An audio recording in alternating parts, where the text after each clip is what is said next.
समय की बात है। माधोपुर गांव में बिरजू और बंसी नाम के दो मित्र रहते थे। बिरजू बहुत ही कामचोर और आलसी था और बंसी बहुत ही परिश्रमी था।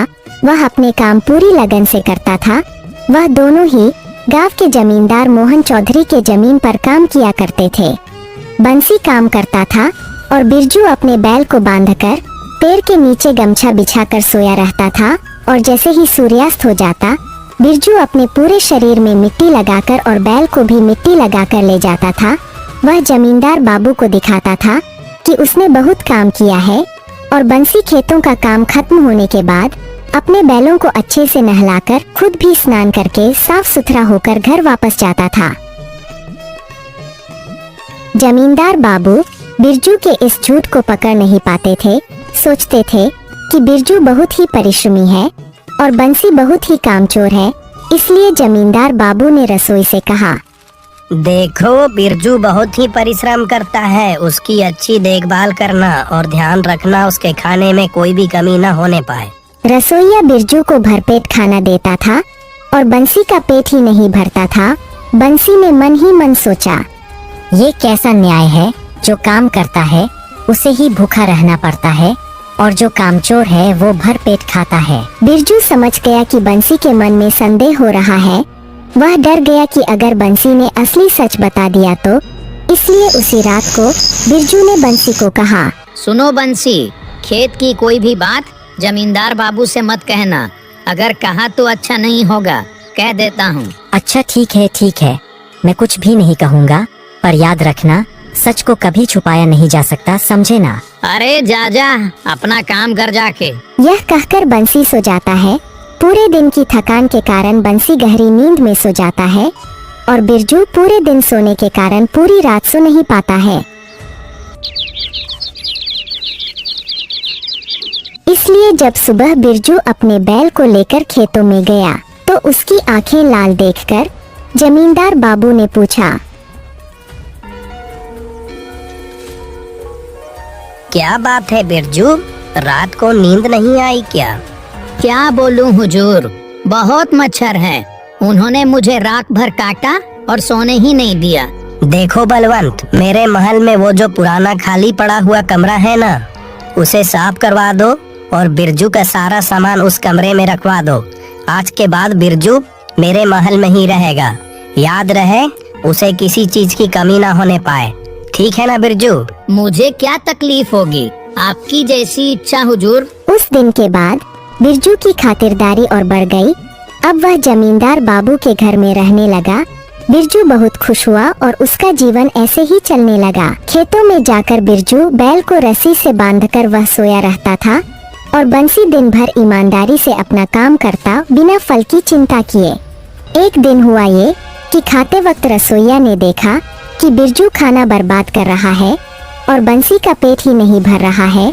रसोइया ने बिरजू से कहा, बिरजू, मैं कुछ दिनों से देख रहा हूँ तुम खाना बर्बाद करते हो, फिर जितना चाहिए उतना ही लो ना।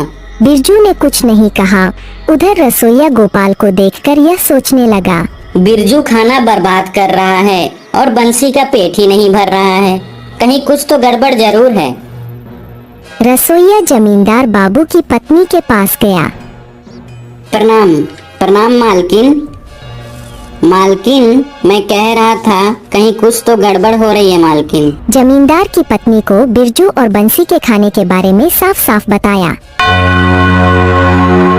उस दिन रात को जमींदार की पत्नी ने जमींदार से कहा, अच्छा सुनिए तो सही, बिरजू और बंसी खेतों में क्या काम करते हैं वो आपको एक बार देखना तो चाहिए।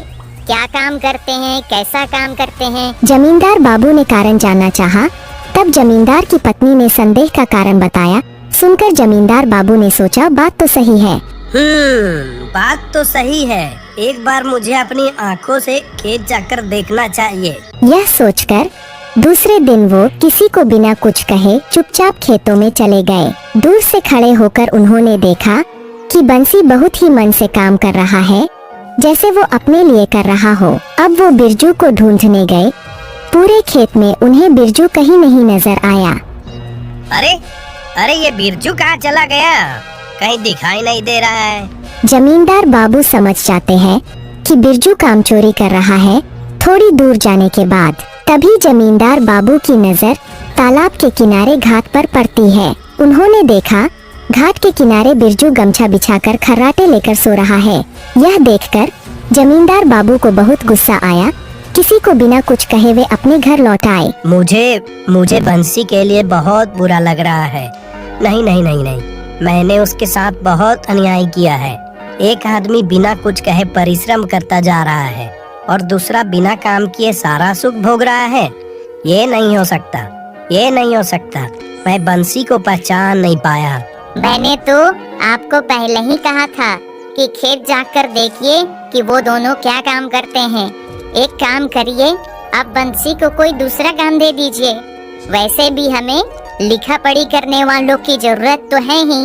मुझे लगता है यह काम बंसी बखूबी करेगा, क्योंकि वो बहुत मेहनत करता है और साथ ही साथ बहुत ईमानदार भी है। क्या कहते हैं आप, बोलिए ना। जमींदार की पत्नी की बात सुनकर जमींदार बाबू को बहुत अच्छा लगा।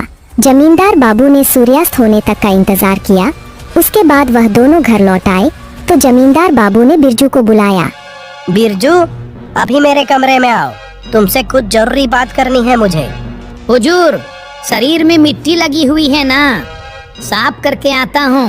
पूरे दिन मिट्टी पसीना, पहले इन्हें साफ तो कर लूँ। नहीं नहीं, इसी वक्त मेरे कमरे में आओ। जमींदार बाबू यह कहकर चले जाते हैं। बिरजू को कुछ भी समझ नहीं आता है।